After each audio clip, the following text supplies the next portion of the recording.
പ്രിയപ്പെട്ടവരെ, ബന്ധങ്ങൾ, ആ ബന്ധങ്ങളെ കൊണ്ട് പടച്ചൊണ്ടെടുത്ത് ഞാനും തലകുനിക്കേണ്ട അവസ്ഥ വരരുത്. കാരണം ഈ ദുനിയാവിൽ ഒരു പൈസ കൊണ്ട് വാങ്ങാൻ പറ്റാത്ത ബന്ധം, ഒരു പണം കൊണ്ട് വാങ്ങാൻ പറ്റാത്തതാ ബന്ധം. അതുകൊണ്ടല്ലേ തന്റെ അച്ഛനും അമ്മയും ദുനിയാവിൽ ബാക്കിയുള്ള രക്തബന്ധങ്ങൾ മുഴുവനും അപകടത്തിൽ മരിച്ചുപോയ അഭിനവ് എന്ന ചെറുപ്പക്കാരൻ കുട്ടി, 13 വയസ്സുള്ള ചെറുപ്പക്കാരൻ കുട്ടി ഒരു അന്തേവാസിയുടെ ആലയത്തിൽ വന്നിട്ട് പറയുന്നത്, എന്റെ സ്വത്തുക്കൾ മുഴുവനും ഞാൻ തരാം, എനിക്കൊരച്ഛനെ അമ്മനെയും തരുമെന്നാ, എനിക്കൊരു അനിയത്തിനെങ്കിലും തരുമെന്നാ. പൈസ കൊടുത്താൽ വാങ്ങാൻ കിട്ടാത്തതാ ബന്ധങ്ങൾ. ഞാൻ ആരെ മോനാവണമെന്നും ഞാൻ ഭാര്യ ഏത് കുടുംബക്കാരത്തി ആവണമെന്നും എന്റെ അമ്മാന്റെ ഗർഭപാത്രത്തിൽ എത്ര എണ്ണം ഉണ്ടാവണമെന്നൊക്കെ പടച്ചോന്റെ നിശ്ചയാണെങ്കിൽ എന്റെ പെങ്ങളും എന്റെ അനിയനും ഒക്കെ അള്ളാന്റെ കഥ. ഇതില്ലാത്തവരുള്ളവരൊക്കെ ഈ ദുനിയാവിൽ അതിന്റെ വേദനയും സങ്കടമൊക്കെ അനുഭവിക്കുമ്പോ സഹോദരങ്ങളെ, നമ്മൾ ഈ ദുനിയാവിൽ പരസ്പരം സ്നേഹിച്ചാൽ തന്നെ മനസ്സമാധാനം 99% കിട്ടും.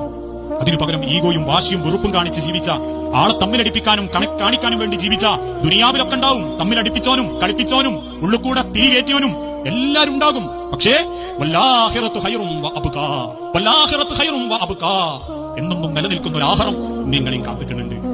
ആ ലോകം നമ്മൾ മറക്കാൻ പാടില്ല.